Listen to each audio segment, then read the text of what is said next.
Bugungi kunda zamonaviy tibbiyotni farmatsevtikasiz tasavvur qilib bo'lmaydi.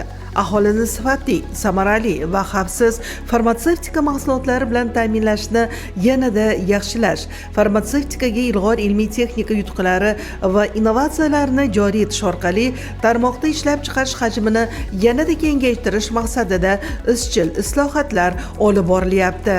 Respublika shoshilinch tibbiy yordam ilmiy markazi Farg'ona filialining dorixona bo'limida ham ibratli ishlar amalga oshirildi.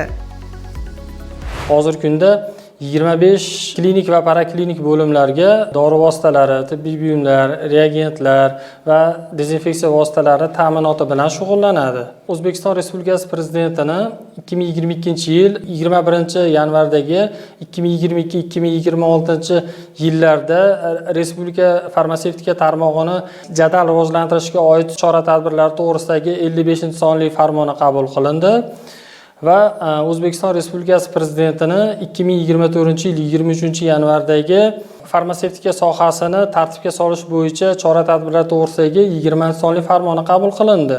Filial dorixonasini mukammal ta'mirlash ishlari olib borildi. Shu farmonning ijrosini amalga oshirish uchun. Natijada yaxshi dorixona amaliyoti, ya'ni GP talablarga muvofiq deb topildi.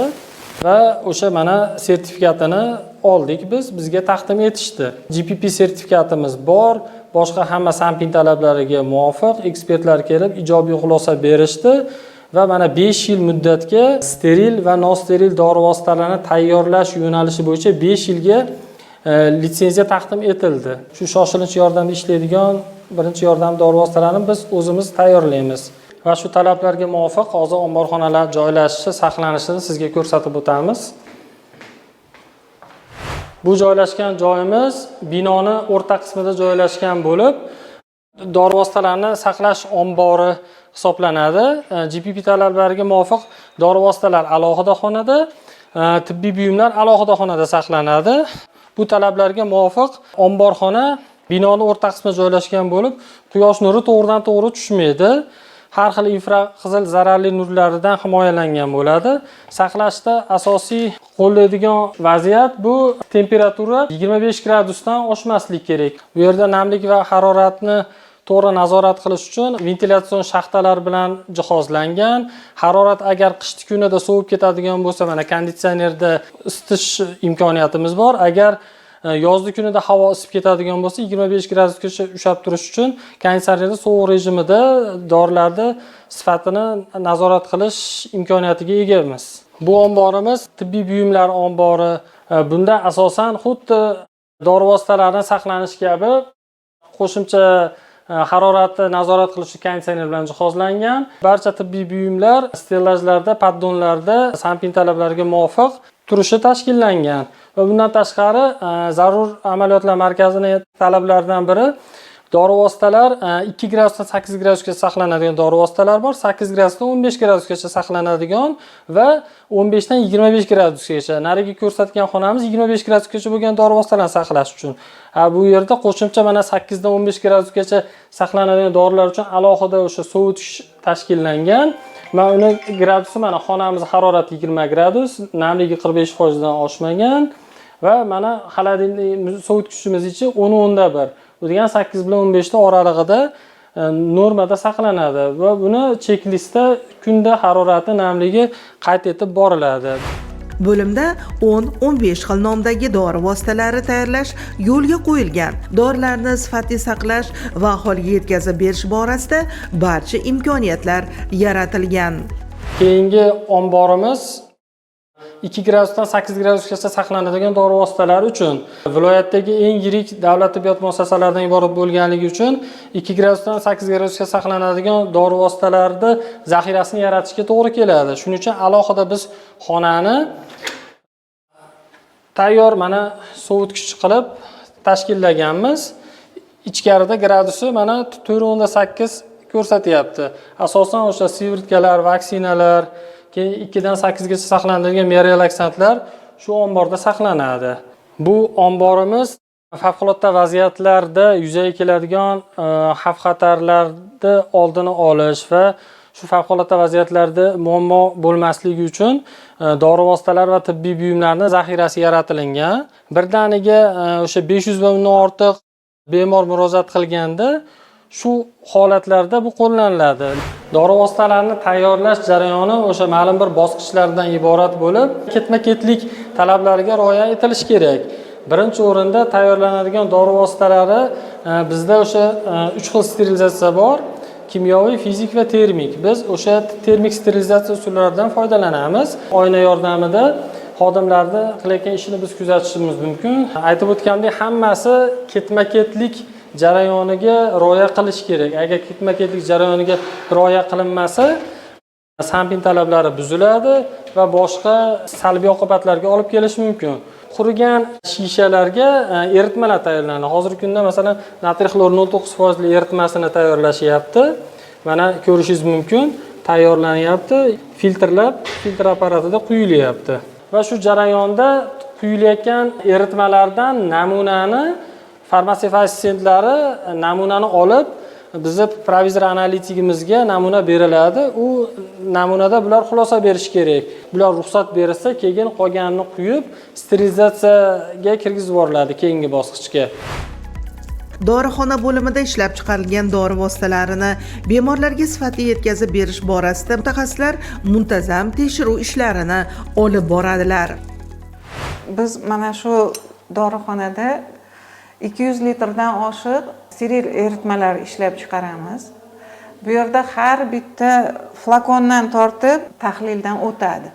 Yuvilishidan tortib to chiqib ketgungacha uni tozaligi, sifati, miqdori tekshiriladi.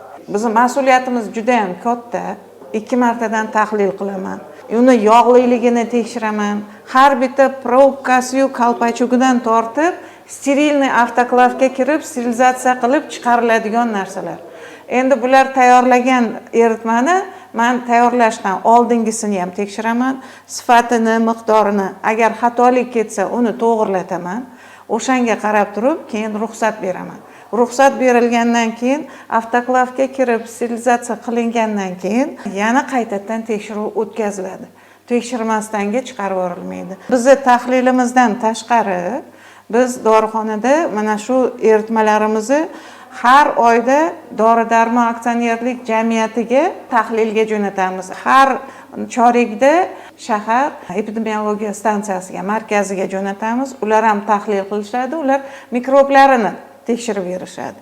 Endi yana qon quyish markaziga jo'natamiz.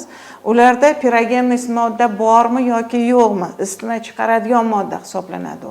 Ana shu narsalarni tekshiruvga beramiz. Har oyda, har chorakda bu ishlar bajariladi. Maqsadimiz mana shu kasallarga sifatli, bezarar dori ishlab chiqarish. Mamlakatimizda tibbiyot sohasida olib borilayotgan izchil islohotlar inson salomatligini himoya qilishni milliy qadriyat darajasiga ko'tarishda muhim ahamiyat kasb etadi. Ta'kidlash joiz, dorixona bo'limi ta'lim muassasalari bilan ham uzviy hamkorlikda ish olib boradi. Bizni Respublika shoshilinch tibbiy yordam ilmiy markazi Farg'ona filialida o'rta tibbiy xodim va farmatsevtlarni malaka oshirish markazi bilan hamkorlikda ichki dorixonada o'quv xonasi tashkil qilingan.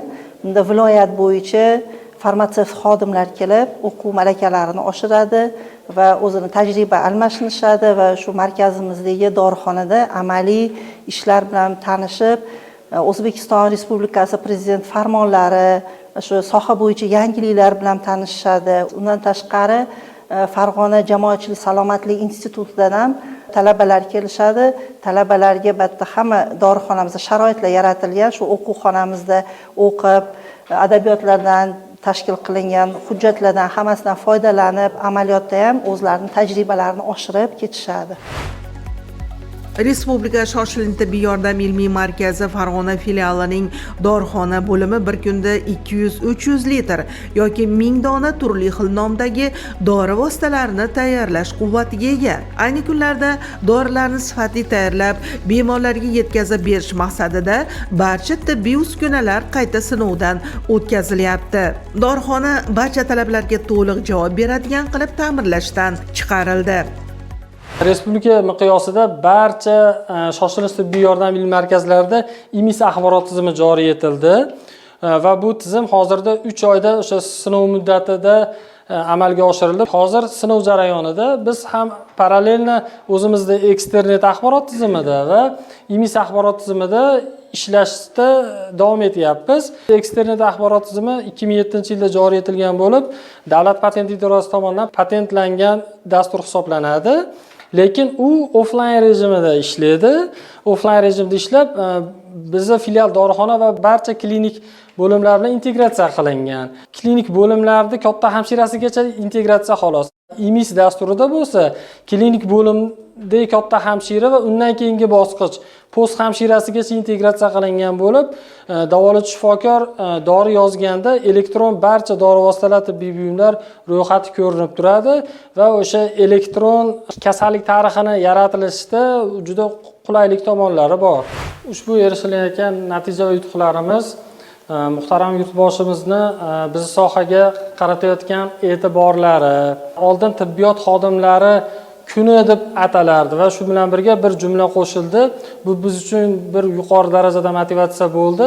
Tibbiyot va farmatsevtika xodimlari kuni deb e'lon qilindi. Bizning asosiy vazifamiz xalqni tibbiyotdan rozi qilish. Bugungi kunda har bir mamlakatning rivojlanish salohiyati, iqtisodiy qudrati va siyosiy barqarorligi avvalo aholining sog'lom va faol turmush kechirishi bilan chambarchas bog'liq. Sababi sog'lom inson sog'lom jamiyatni, sog'lom jamiyat esa barqaror davlatni ta'minlaydi.